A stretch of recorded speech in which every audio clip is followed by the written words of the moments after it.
Woo.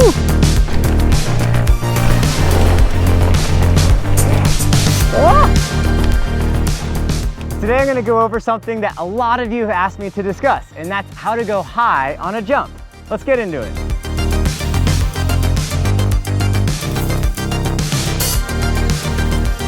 I hope everyone's been doing well. I just got back from a week in Sedona, Arizona, riding with my buddy Nate Hills and a bunch of our other friends, Lars Romig, Kyle Mears, Jane Weingarten, Craig Hill.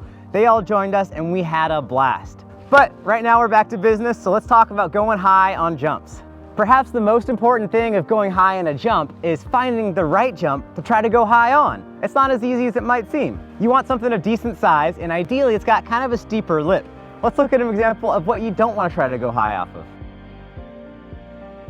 So if you find a jump that's maybe not quite as big, not quite as steep, or it has some sketchy trees, goalpost style around the landing, that might not be the best choice to try to boost. If you can find a setup that actually has some natural pumping, rollers, or smaller jumps into the jump you want to boost, that can often be easier than something that's just a standalone, shot in the dark type jump. So now that you've found the jump that you want to boost, the setup for the jump is where the magic really starts to happen. This jump here is a great example of something that's really safe and a great spot to learn how to boost. Initially, I like it because you get a bit of a flow of pumping with the rollers and the setup jump. Then in the flat bottom before the jump, you want to start with a big downforce compression, a pump if you will, with your arms and with your legs.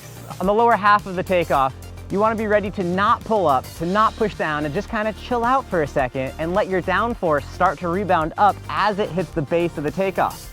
Those two things will work together to start to get you to go upwards. As you get to the top of the jump, you've worked so hard to set this up, use it to your advantage. Initiate essentially a bunny hop motion at the top portion of the jump. Remember, you want to follow the natural trajectory of the jump. You don't want to force it to do anything that it's not really trying to do. When you're airborne, it's really important to keep your cool and stay confident. Understand that most crashes happen when you freak out in the air, start to grab brakes, or generally tense up from panicking. One thing to keep in mind, if you're really boosting a jump, you're probably not going to land on the actual landing. You're probably going to land somewhere way beyond where you're supposed to land. You'll often see me pushing the rear wheel down and landing the bike in a bit of a wheelie in those instances. When you do that rear wheel first technique, it helps disperse that impact quite a bit better than, say, front wheel first, or just slapping down with both wheels at the same time. Before you start sending jumps as high as you can, be sure you've got a strong core. Core muscles will keep you connected to your bike, they'll help you get a better pump, and more importantly, they'll help you land safely. If you have an accident and you crash, your core muscles will keep you from having worse injuries to all your other extremities. I would strongly urge you to not practice going high on jumps until you're 100% confident on jumping doubles. Tabletops, in my experiences, are one of the most dangerous things in mountain biking. Here's why.